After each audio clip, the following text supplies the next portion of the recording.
சமயபுரம் மாரியம்மனின் 7 சகோதரிகள் யார் தெரியுமா? முதலாவது தங்கை திருச்சி மாவட்டத்தில் அமைந்திருக்கக்கூடிய சமயபுரம் முத்து மாரியம்மன்.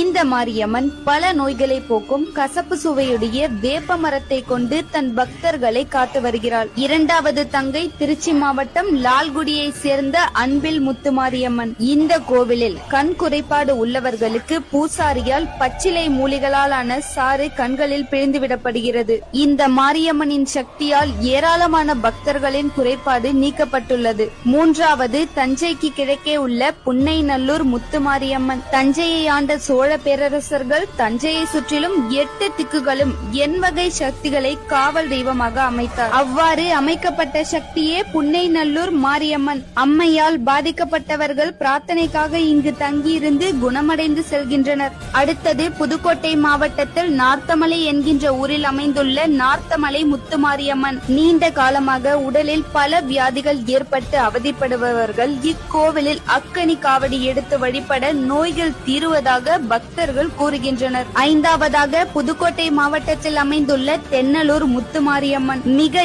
எளிமையாக கூரையிலே குடிக்கொண்ட குலதெய்வம் தான் இந்த முத்து மாரியம்மன். அடுத்தது புதுக்கோட்டை மாவட்டத்தில் அமைந்துள்ள கொன்னையூர் முத்து மாரியம்மன். இந்த அம்மன் மைய பகுதியில் கோவில் கொண்டு நாலா திசையிலும் உள்ள மக்களையும் காடு கரைகளையும் கால்நடைகளையும் காத்து வருகிறாள். ஏழாவதாக திருவையாற்றிற்கு அருகில் குடமுருட்டி ஆற்றின் தென்கரையில் அமைந்திருக்கும் வீரசிங்கம் பேட்டை முத்து மாரியம்மன். பொதுவாக மாரியம்மனின் அக்கால் தங்கை 7 பேர் என்பர். அவர்களில் கடைசி தங்கைதான் வீரசிங்கம் பேட்டையில் வீற்றிருப்பவள்.